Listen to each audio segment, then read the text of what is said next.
Okay, folks, here we are again for another episode in the continuing saga of rebuilding the cab. As you can see, since my last videos, we've cut some big holes out of it. That's one of the cab corners there, and that's the hole it goes in. But inside there, you'll see another corner, and part of it's gone, so I'm going to be replacing that on either side, and one over here.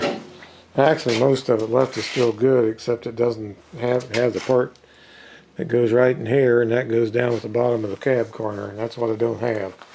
I don't know. I may cut pieces out of the ones I get and weld onto these rather than take them out. We'll just have to see how that works. Might be easier. Got a regular conventional cab rocker panel here, and I've got one kind of clamped up on the other side. I'll show you in a minute. But the back half of the floor right there, that's coming out. The front half is going to be something special for what I'm going to do, so I'll make that part. Anyway, you can't buy that one anyhow. The back half is the same as the conventional cab.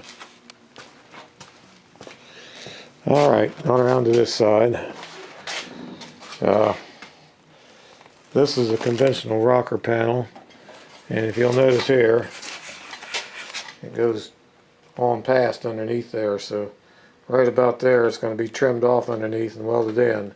You can't buy the right rocker panel for it because it's cab specific.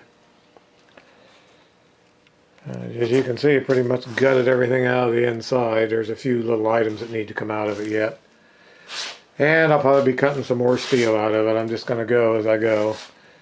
I'll get some of it put in first before I cut the rest of it out. One advantage to doing one of these cabs is this right here. This is part of the subframe, and it holds everything in shape. The floor was bolted down to it. If you look underneath, you can see it goes down with supports to hold up the steps, and we'll call them running boards. There was steps on the side. There's a lower one back there. It's all mounted to that subframe. You can see it's a pretty healthy thing there. The part of it is in the front. You see over there to the other side. Apparently the engine that was in this thing was a leaker on one side, because there's grease all over this side. But hey, that saves some stuff. I'm not complaining. Sandblaster will get that anyway. This side up here looks pretty good. Even down to this part, that's not bad, but there on out the back it's got to be changed. As you see, this is pretty much ate out down here, but I cut a piece out of a conventional cab, which I'll hold up right here. I've got it coated on the back, ready to weld it in. This is out of a conventional cab. I just cut it out of the post, out of an old one I saved some parts to out here. It'll go in there like that. Up here, apparently they left the door striker plates loose and they've all out big holes, but I've got this part out of a conventional cab for either side that I can cut out and weld in there and make those holes right. It's the same way on the other side, even though I don't have the piece off yet. Let me see.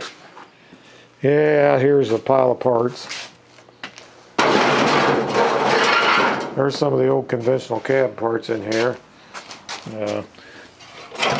There's the pieces I'm going to cut out and put back in here. There's one for this side.